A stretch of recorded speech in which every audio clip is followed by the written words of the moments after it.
What's happening guys, it's Bharat for iGyaan.in, and today we're going to be quickly taking a hands-on look at the new Sony Xperia U. Now this phone has just been launched in India at 17,000 rupees, and it comes with a dual core processor and a bunch of features that will actually make it a worthwhile phone according to us. It's got a fairly small screen size. It's got a 3.5 inch capacitive screen. On the front you'll see a front-facing camera. Now this is a standard VGA camera, nothing special over there. And next to that is an earpiece and a bunch of sensors which are over here. Below that is the 3.5 inch screen. It's got a 480 by 854 pixel resolution, so that makes it a fairly nice 280 pixels per inch for the screen. Below that you'll see the Sony Xperia S sort of buttons. So you have these 3 dot buttons, the description for which is in the bar at the bottom. So you have the back button, the home button and the menu button, all 3 of which can be seen on this glass bottom over here. On the bottom of the device is the nice Xperia logo and the microphone along with a lanyard connection point. Now, how do you connect the lanyard? You simply pull out this small little cover. It allows you to connect your lanyard, and it also allows you to replace the cover at the bottom to give your phone a unique look. It will come with a couple of replaceable covers. You can get some more from the shop that you buy this device from. So they will be sold separately in different colors, and you will get a couple of them in the box. So according to your clothing or your mood, you can change the cover, which is pretty cool, I believe. So on the right of the device is the camera shutter button, the volume rocker. The power lock and unlock button is located on the top right for easy access with one hand. On the top of the device is the secondary microphone for noise cancellation, and it will be used during video recording. You do have a 3.5mm headphone jack, so all headphones, hands-free kits should work properly. On the top left, or actually on the left top, you will see the micro USB charging data syncing port. On the back you will see a 5-megapixel camera which does do 720p HD video recording. You do have an LED flash as well. The speakerphone is right next to the camera. You have the Sony logo, which is the old Sony Ericsson logo, and you still have the Xperia at the back as well. Now when you power on the device, you will see this really nice color bar. I don't know if you guys can see the color. It's currently yellow, and what Sony has done is pretty cool. In this device, they allow you to change the color according to the theme. So if you choose the amethyst theme, the color changes to amethyst.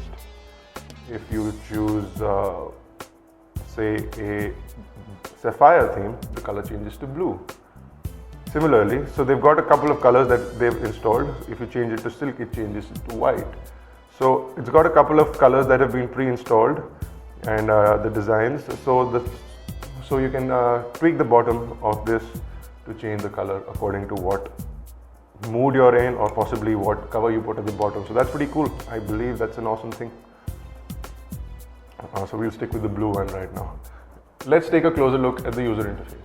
So this device is running Android 2.3.7, I believe, with a Timescape user interface which has been customized by Sony for the device. Let's quickly take a look. Now this is the lock screen. You get the date and time information over here, your network information on the top right. You can still see your status bar, and you can swipe left to get the quick music player, which is right here. So they've built in their Walkman features in the Timescape user interface. So swipe the time left and you can see the music player. Now slide to unlock from the left, and slide to mute unmute from the right. So that's also convenient for the home screen. So let's quickly unlock the screen, and on the top over here is the notification panel, and as you can see, we're trying to install a Nina Mark II. It's downloading it, and it's kind of stuck in the middle somewhere. See the other messages and custom notifications there as well. So standard home screen layout for the Timescape user interface. You have 5 home screens on either side. You can pinch in to see all your home screen widgets. What they do with the overview is that you can jump to widgets instead of jumping to screens. So they'll show you all your widgets, and whichever one you're looking for, you can just tap on that and it'll take you to that page. So a unique way to look at page changes. Also, you can move around icons on the screen, and you can add shortcuts and all of that. Standard Timescape user interface functionality, and you can bring out a shortcut to the home screen and place it anywhere that you would want to. You can customize the menu by tapping on this button on the bottom right, and once you do that, you can rearrange your menu icons on the page. You can also create folders and modify this according to your convenience. Let's quickly take a look at the settings panel, go into the about screen, and let's go into Android version at 2.3.7. So I was right, it is running Android 2.3.7, and hopefully this will get an ice cream sandwich update. That's what it says on the box of the device. So this is upgradable to ice cream sandwich, and once Sony does give out the update, we will take a look at that as well. Quickly jumping into the camera, we have a 5 megapixel camera with the Sony sensor, and you do have a bunch of settings over here. You have shooting modes, and you have 3D sweep panorama, 3D sweep multi-angle panorama, and you have a bunch of scene modes, exposure settings, then you have flash settings. You can bring in a bunch of other settings by pressing on the menu and look at a bunch of other camera settings as well. It does have image stabilization in video recording, which is pretty cool, and one of the good image stabilizations that we've seen. We'll upload a video sample from this as well. So quickly taking a look at the internet browser, I'm just going to quickly load up our website, and once we zoom out, you'll see that it can load the full website without any issues, and it's quite fast at doing that. And you can see over here how the full interface shows up on the device. So browser seems pretty alright. It loads all sorts of flash content as well. Pinching and zooming in is not as smooth as we'd like it to be, but it does fairly work. Panning around, however, it's quite jittery. So pinch to zoom in as well as panning and scrolling is jittery and not as smooth as we'd like it to be on this device. Let's quickly play a video and see what video playback is like on this device. And let's see if I can just quickly jump into YouTube over here. Unboxing video. So let's just take a quick look at that. Today we're going to be unboxing and taking a look at the Sony. That's right, it's no longer Sony Ericsson, it's Sony Mobile XPERIA S. It comes with Android 4.0 upgradability. It doesn't come with Android.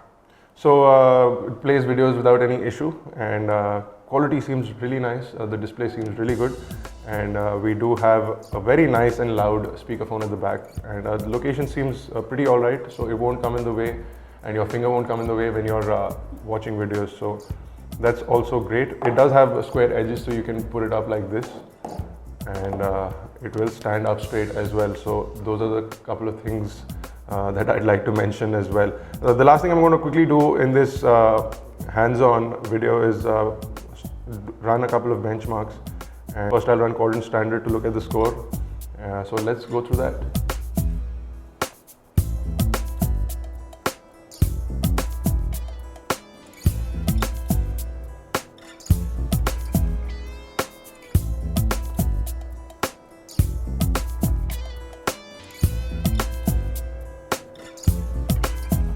So here's the result. The device scores a 1789, and it's just above the Nexus S and below the Galaxy Nexus in the quadrant benchmark. And let's see if I can zoom in on the details at the bottom over here so that you guys can see if any of you do want to see. So we've got a total of 1789, CPU 1994, memory 1594, and input output is 2869, 2D is 303, and 3D is 2183. And the last thing I'm going to do is quickly run a Nina Mark II benchmark as well. So if I can find that, let's quickly.